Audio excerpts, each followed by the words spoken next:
नमस्कार सभी को, आप सबका स्वागत है अपने यूट्यूब चैनल पर। आज हम डिस्कस करने जा रहे हैं रीटेल लेवल फर्स्ट और रीटेल लेवल सेकंड के लिए मोस्ट इम्पोर्टेंट टॉपिक्स। आज का रहेगा वाक्य टॉपिक, क्योंकि वाक्य टॉपिक से 3 क्वेश्चन आपको अवश्य देखने के मिलेंगे और वाक्य टॉपिक से किस प्रकार क्वेश्चन पूछे जाते हैं। तो इसी वीडियो को बिल्कुल भी स्किप मत कीजिए, एंड तक बने रहना। आपको 3 क्वेश्चन किस प्रकार पूछे जाते हैं उसके बारे में फुल डिस्कस करेंगे। तो वाक्य रचना, इसका अर्थ क्या होता है कि शब्दों का सार्थक योग। क्या होता है? शब्दों का सार्थक योग। फिर बात करें कि वाक्य के भेद या प्रकार कितने होते हैं, तो 2 होते हैं। रचना या प्रयोग के आधार पर वाक्य और अर्थ के आधार पर वाक्य, यानी कि अर्थ के आधार पर। फिर बात करें कि रचना या प्रयोग के आधार पर आपको वाक्य पूछे तो कितने प्रकार के होते हैं? 3 प्रकार के होते हैं। सरल, साधारण वाक्य, संयुक्त वाक्य, मिश्र वाक्य। इनमें से तो क्या क्या आपको प्रयोग पूछे, यानी कि रचना या प्रयोग के आधार पर कितने प्रकार के होते हैं, तो आप तीनों प्रकार के याद रख सकते हो। लेकिन एग्जामिनर आपको कहाँ पे उलझाएगा? बोल जाएगा कि अर्थ के आधार पर वाक्य है। इनमें से दे देगा 4 ऑप्शन, या एक अन्य दे देगा, या फिर 3 अन्य दे देगा, या फिर इनमें से एक आपको ऑप्शन दे देगा। तो इसलिए क्या कि अर्थ के आधार पर कितने प्रकार के वाक्य हैं? 8 प्रकार के वाक्य हैं। और इन वाक्यों का नाम क्या है कि आप लिख लिख के देख लेना। इनसे क्या कि एक क्वेश्चन बन जाता है। प्रकार कौन कौन सा है? विधानवाचक वाक्य, निषेधवाचक वाक्य, प्रश्नवाचक वाक्य, विस्मयादिवाचक वाक्य, आज्ञावाचक वाक्य, इच्छावाचक वाक्य, संकेतवाचक वाक्य और संदेहवाचक वाक्य। कितने प्रकार हो गए? 8 प्रकार। फिर क्या है कि वाक्य टॉपिक से क्वेश्चन यहाँ से बहुत ज़्यादा पूछे जाते हैं कि वाक्य के अंग कितने हैं। तो वाक्य के अंग कितने हैं? 2 हैं। कौन कौन सा है? उद्देश्य और विधेय। कौन कौन सा है? उद्देश्य और विधेय। फिर नेक्स्ट पॉइंट पर आते हैं कि क्वेश्चंस यहाँ से भी बहुत ज़्यादा पूछे जाते हैं कि वाक्य के तत्व कितने हैं। तो वाक्य के तत्व कितने हैं? 6 तत्व है। कितने तत्व है? 6 तत्व। योग्यता, आकांक्षा, आसक्ति, सनिधि, निकटता, सार्थकता, पदक्रम, अन्वय। और मान लो कि वाक्य के तत्व है, इनको याद करने की ट्रिक क्या है? पसीना की आए आना। क्या है? पसीना की आए आना। जैसे पैसे, पदक्रम, सी से सार्थकता, ना से निकटता यानी कि आसक्ति या सनिधि, आ से आकांक्षा, या से योग्यता, आ से अन्वय। ये क्या कि वाक्य के तत्व के मतलब याद रखने की ट्रिक है। कितने तत्व है? 6 तत्व है। इन तत्वों को क्या कि आपको अच्छे ढंग से कंठस्थ कर लेना। और वाक्य के अंग कितने हैं उनको आप ध्यान में रखना। फिर है कि वाक्य के अंग। वाक्य के अंग कौन कौन से थे? उद्देश्य और विधेय। उद्देश्य और विधेय की क्या कि हम थोड़ी सी परिभाषा जान लेते हैं। उद्देश्य की परिभाषा क्या कि वाक्य में जिसके बारे में कुछ कहा जाए या बताया जाए तो उसे हम क्या कहते हैं? उद्देश्य कहते हैं। जैसे कि राधा खाना पकाती है। खाना पकाती है, ये तो क्या हो गया? इसका विधेय। लेकिन कर्ता कौन है यहाँ पे? राधा। तो कर्ता को ही क्या कहते हैं हम? उद्देश्य कहते हैं। फिर है कि विधेय। विधेय की परिभाषा देख लेते हैं। वाक्य में उद्देश्य के बारे में कुछ कहा जाए, जैसे कि कर्ता के बारे में कुछ कहा जाए तो वहाँ पे कौन क्या होगा? विधेय होगा। जैसे कि तारे आसमान में चमक रही हैं, तो तारे क्या है? यहाँ पे उद्देश्य है। और आसमान में चमक रही हैं, ये क्या है? विधेय है। वाक्य के प्रयोग व रचना के आधार पर कितने प्रकार हैं? 3 प्रकार हैं। तो रीड लेवल फर्स्ट वालों के लिए सबसे मोस्ट इम्पोर्टेंट क्या कि 3 प्रकार रहेंगे, क्योंकि अर्थ के आधार पर जो 8 प्रकार के वाक्य होते हैं उनके अगर आपको मान लो कि एग्जाम्पल दे दिए जाएंगे तो आप क्या कि उनको तो आसानी से पहचान लेते हो। लेकिन सबसे ज़्यादा एग्जामिनर उलझाता कहाँ पे है? इन तीनों वाक्यों में, इन तीनों में उलझाता है। जैसे कि संयुक्त वाक्य, सरल वाक्य और मिश्र वाक्य। इन तीनों को क्या कि आप अच्छे ढंग से करना ही पड़ेगा, क्योंकि इनसे एक क्वेश्चन अवश्य ही पूछा जाता है, या तो वाक्य के तत्व, या वाक्य के अंग, या वाक्य के प्रकार। इनसे क्या कि क्वेश्चन अवश्य बनता है। या आपको क्या कि संयुक्त वाक्य का एग्जाम्पल दे देगा कि निम्न में से इस वाक्य में कौन सा मतलब कि इस अगर आपको दे देगा मतलब एक वाक्य दे देगा, उसमें पूछेगा कि इसमें कौन सा वाक्य है। फिर या वाक्य देगा उसका, या फिर एग्जाम्पल देगा उससे वाक्य पूछेगा। इस प्रकार से क्या क्या आपसे क्वेश्चन पूछे जाते हैं। तो सबसे पहले हम करते हैं संयुक्त वाक्य। संयुक्त वाक्य की परिभाषा देख लेते हैं। सबसे पहले इसमें 2 या अधिक सरल वाक्य निम्न योजक चिन्हों से क्या होते हैं? जुड़े रहते हैं। इसमें क्या कि दो या दो से अधिक क्या रहेंगे, सरल वाक्य आपस में जुड़े हुए होते हैं। और किन से, योजक चिन्हों से। योजक चिन्ह कौन कौन से रहेंगे, और, एवं, यथा, या, अथवा, इसलिए, अतः, फिर भी, तो, नहीं तो, किंतु, परंतु, लेकिन, पर। फिर नेक्स्ट पॉइंट है कि सभी उपवाक्य क्या होते हैं, स्वतंत्र होते हैं। सभी वाक्य जितने भी उपवाक्य होंगे वो क्या होंगे, स्वतंत्र होंगे। और साधारण से क्या होंगे, उपवाक्य, यानी कि कठिन उपवाक्य नहीं होंगे, सीधे साधारण से उपवाक्य होंगे। और एक से अधिक भी क्या उपवाक्य हो सकते हैं, क्योंकि एक से अधिक उपवाक्य हो सकते हैं। जैसे कि देखिए, मोहन, एक से अधिक उपवाक्य हो सकते हैं। जैसे एग्जाम्पल के तौर पर देखिए, मोहन खेल रहा है, सोहन पढ़ रहा है। दोनों एग्जाम्पल क्या है कि मोहन वो पढ़ने ला रहे हैं, वो स्वतंत्र है। सोहन पढ़ने ला रहे हैं, वो भी स्वतंत्र है। दोनों ही क्या है, सरल वाक्य है, सरल उपवाक्य है। और दोनों ही क्या है, स्वतंत्र है। फिर है कि राम पढ़ रहा है लेकिन श्याम लिख रहा है। लेकिन क्या है यहाँ पे, योजक चिन्ह। लेकिन क्या है, योजक चिन्ह। फिर है कि आप चाय लेंगे या कॉफ़ी, तो यहाँ पे भी क्या आ गया, योजक चिन्ह। कौन सा चिन्ह आ गया, योजक चिन्ह। अगर इस प्रकार के आपको वाक्य देखने को मिले तो वो कौन सा होगा, हमारा संयुक्त वाक्य के एग्जाम्पल होंगे, संयुक्त वाक्य के उदाहरण होंगे। फिर नेक्स्ट है कि साधारण या सरल वाक्य। साधारण और सरल वाक्य की परिभाषा देखिए तो इसमें क्या है कि वह वाक्य जिसमें एक उद्देश्य और एक विधेय हो। और इसकी संरचना देखते हैं तो संरचना देखते ही क्या है कि आपको वाक्य आसानी से समझ में आएगा। इसमें कर्ता, कर्म और क्रिया तीनों चीज़ें इस वाक्य में क्या आपको दिखाई देगी। तो वो वाक्य कौन सा होगा, साधारण वाक्य कहलाता है। उद्देश्य क्या होता है कि जिसमें कर्ता या कर्ता के बारे में कुछ कहा जाए तो वो को क्या होगा, उद्देश्य होता है। यानी कि इसमें क्या कि कर्ता के साथ साथ कर्ता का विस्तारक भी जिसके लिए शामिल होता है तो वो कौन सा होगा, उद्देश्य होगा। फिर एक विधेय क्या होगा, विधेय क्या होता है, विधेय होता है कि उद्देश्य के बारे में कुछ कहा गया, कथन क्या कहलाता है, विधेय कहलाते हैं। सरल या साधारण वाक्य में क्या होता है, कर्ता का विस्तारक, कर्म का विस्तारक, क्रिया का विस्तारक, पूरक और सहायक क्रिया, ये सब क्या होती है, सरल वाक्य या साधारण वाक्य में शामिल होती है। फिर है कि सरल या साधारण वाक्य होता है उसमें क्या क्या कर्ता समान होते हैं और कर्ता क्या असमान भी होते हैं। लेकिन सभी क्रियाएं क्या होती है, जहाँ पे कर्ता समान होंगे तो वहाँ पे क्या होगी, क्रियाएं भी समान मानी जाएगी। अगर कर्ता अलग हो किंतु क्रियाएं समान हो तो भी वहाँ पे क्या होगा, साधारण या सरल वाक्य होगा। जैसे कि एग्जाम्पल के तौर पर हम देख लेते हैं, राम, श्याम, मोहन पढ़ व लिख रहे हैं। यहाँ पे कर्ता क्या है, अलग अलग है, लेकिन कार्य क्या कर रहे हैं, तीनों ही पढ़ने और लिखने को कर रहे हैं, तो क्रिया क्या होगी, समान होगी। तो कौन सा वाक्य है ये, साधारण वाक्य है। फिर नेक्स्ट है कि राम श्याम भोजन खाते हैं। तो राम और श्याम के कर्ता जरूर अलग अलग है लेकिन क्रिया क्या है, एक ही है। तो कौन सा वाक्य होगा, तो साधारण वाक्य होगा।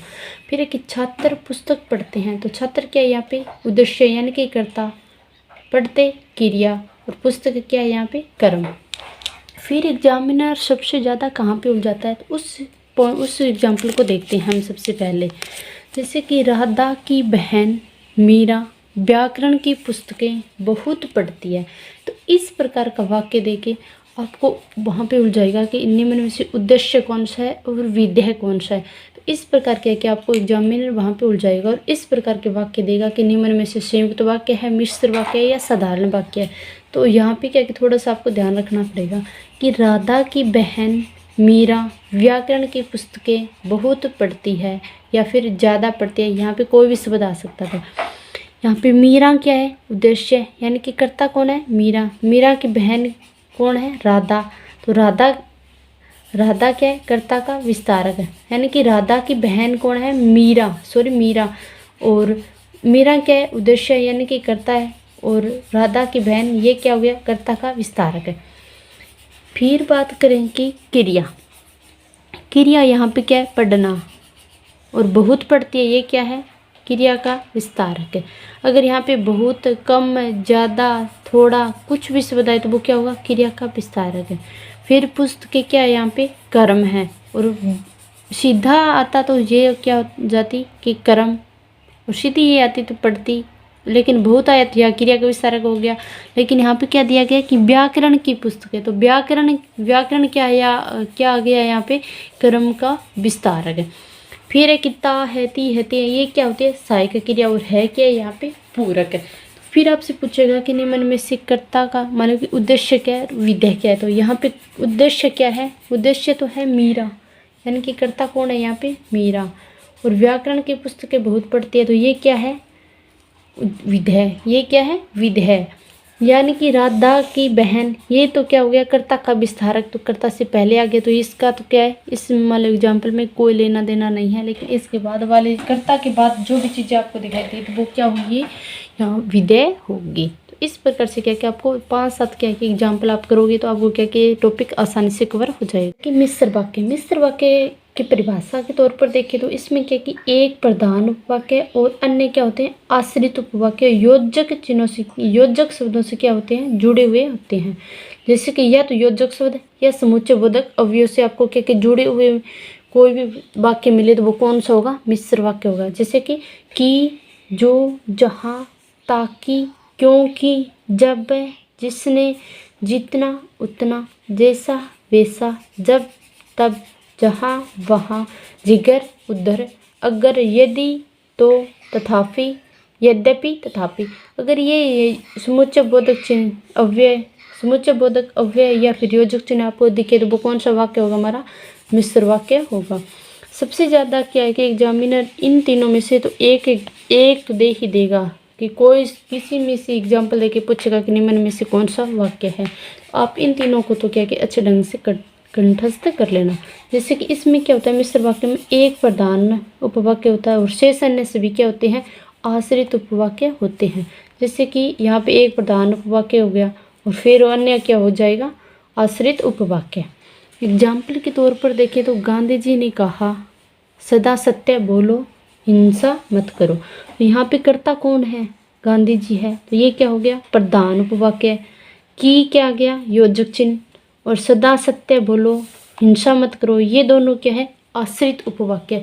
ये बात किसने कही थी गांधी जी ने कही थी, तो ये क्या है आश्रित उपवाक्य। और प्रधान उपवाक्य कौन सा होगा गांधी जी ने कहा, ये इतना क्या है प्रधान उपवाक्य। तो इस प्रकार से क्या क्या आपको प्रधान उपवाक्य या आश्रित इस प्रकार के एग्जाम्पल देके क्या क्या आपको वाक्य पूछेगा। फिर नेक्स्ट है कि आश्रित उपवाक्य प्रारंभ होते हैं, तो सबसे पहले कौन सा शब्द दिखाई देगा आपको योजक शब्दों से क्या होते हैं आश्रित उपवाक्य प्रारंभ। फिर एक जितने भी मुहावरे लोकोक्तियाँ किस में आते हैं मिश्र वाक्य में। और मिश्र वाक्य की एक और विशेषता है कि अंतिम वाक्य क्या होगा प्रधान होता है। जिससे एग्जाम्पल के तौर पर देखें जिसकी लाठी उसकी भैंस, क्या है जिसकी लाठी उसकी भैंस। इस प्रकार के अगर कहीं पर भी आपको एग्जाम्पल देखने को मिले तो वो कौन सा वाक्य हो गया हमारा मिश्र वाक्य होगा। जैसा करोगे वैसा भरोगे, जहाँ जाना है वहाँ जाओ। इस प्रकार के वाक्य आपको देखने को मिले तो कौन सा वाक्य होगा मिश्र वाक्य होगा। फिर नेक्स्ट है कि अर्थ के आधार पर वाक्य कितने प्रकार के होते हैं 8 प्रकार के होते हैं। इनसे क्या कि एग्जाम तो एग्जामिनर क्या कि आपको बहुत कम देगा, क्योंकि मतलब एग्जाम्पल से तो क्या कि आप अपने आप ही समझ जाओगे कि कौन सा वाक्य होगा। तो इसमें क्या कि आपको मालूम कि पूछ लेगा 4 ऑप्शन दे देगा कि निम्न में से कौन सा अर्थ के आधार पर वाक्य है, तो 3 अन्य दे देगा, 1 इनमें से देगा, या फिर क्या कि 3 इनमें से देगा 1 अन्य दे देगा, फिर कह देगा उपयुक्त में से सभी। तो इस प्रकार से क्या कि इनके नाम आपको याद रखने हैं भी कौन कौन से वाक्य है। जैसे कि विधानार्थक वाक्य है, संदेहार्थक वाक्य है, संकेत वाचक वाक्य है, विस्मयादि वाचक है, इच्छावाचक है, आज्ञावाचक है, प्रश्नवाचक है। इस प्रकार से क्या है कि आपको इन वाक्यों का कि नाम याद रखना जरूरी है। तो थोड़े थोड़े क्या कि तो डिटेल में कर लेते हैं। विधानार्थक वाक्य क्या होता है जिसमें क्रिया यानी कि काम होता हो। जैसे कि राम चलता है तो राम क्या कर रहा है चलने का क्रिया कर रहा है, तो इसमें चलना क्या है क्रिया है। इस प्रकार एग्जाम्पल आपको देखने को बहुत कम मिलेंगे, क्योंकि इस प्रकार एग्जाम्पल देखते ही आप क्या कि पहचान जाओगे, लेकिन इनके सीधे से क्या है आपको प्रकार याद रखने हैं। फिर नेक्स्ट है कि संदेहार्थक वाक्य जिसमें क्या हो कि संदेह संशय शंका, अगर इस प्रकार का किसी भी वाक्य में भाव हो तो वो कौन सा होगा संदेहार्थक वाक्य। जैसे कि शायद कोई आ रहा है, शायद कोई हमें क्या कि संदेह हुआ है शंका सी हुई है भी शायद कोई आने लग रहा है। फिर के संकेत वाचक वाक्य, इसमें ये वाक्य क्या होते हैं शर्त वाले वाक्य होते हैं। और शर्त का क्या होता है इसमें ज़्यादातर भाव होता है। जैसे कि धूप होती तो कपड़े सूख जाते हैं, यदि तुम मेहनत करते तो पास अवश्य हो जाते। इस प्रकार के वाक्य आपको किस में देखने को मिलेंगे? संकेतवाचक वाक्य में देखने को मिलेंगे। फिर विस्मयादि वाचक वाक्य। विस्मयादि वाचक वाक्य में सबसे पहले आपको क्या कि ये चिन्ह देखने को मिलेगा, विस्मयबोधक चिन्ह, हर्ष, शोक, घृणा, आश्चर्य। अगर इस प्रकार के हाय शब्द आ गया तो यहाँ पे चिन्ह कौन सा लगा? विस्मयादि चिन्ह। इस प्रकार के चिन्ह आपको लगाए देखने, हर्ष, शोक, घृणा, आश्चर्य, विस्मय, ये शब्द आपको दिखाई दे तो वो कौन सा वाक्य होगा? हमारा विस्मयादि वाचक वाक्य। फिर नेक्स्ट है कि इच्छावाचक वाक्य। इसमें क्या इच्छाएं, आशा, कामना, शुभ कामना, आशीर्वाद, इन सब चीज़ों का भाव हो तो वो कौन सा वाक्य होगा? इच्छावाचक वाक्य होगा। जैसे कि एग्जाम्पल के तौर पर देखें, आपकी यात्रा मंगलमय हो। फिर नेक्स्ट है कि आज्ञावाचक या फिर इसे विधिवाचक भी कहते हैं, जिसमें जिस वाक्य में आदेश, आज्ञा, अनुमति दी जाती हो तो वो कौन सा वाक्य होगा? आज्ञावाचक वाक्य होगा। जैसे कि आप चाय पीजिए, क्या है? आप चाय पीजिए। यहाँ पे क्या दिया गया? आदेश दिया गया, आज्ञा दी गई। प्रश्नवाचक वाक्य। प्रश्नवाचक वाक्य में क्या होता है? प्रश्न सूचक चिन्ह मिलेगा आपको सबसे ज़्यादा। जैसे कि एग्जाम्पल के तौर पर देखिए, राम कब आएगा? राम कब आएगा? तो यहाँ पे क्या है? प्रश्नवाचक चिन्ह। अगर आपको प्रश्नवाचक चिन्ह देखिए तो वो कौन सा वाक्य होगा? हमारा प्रश्नवाचक चिन्ह, प्रश्नवाचक वाक्य होगा। तो आज का सेशन कैसा लगा? आपको अच्छा लगा हो तो ज़्यादा से ज़्यादा वीडियो को शेयर कर देना। अगर आप चैनल पर नहीं हो तो चैनल को जरूर सब्सक्राइब कर देना और इस टॉपिक को क्या कि अच्छे ढंग से कवर कर लेना, क्योंकि ये इस टॉपिक से रीट लेवल फर्स्ट में 3 क्वेश्चन क्या है आपको अवश्य देखने को जरूर मिलेंगे। तो इस टॉपिक को क्या कि अच्छे ढंग से आपको कवर करना ही होगा।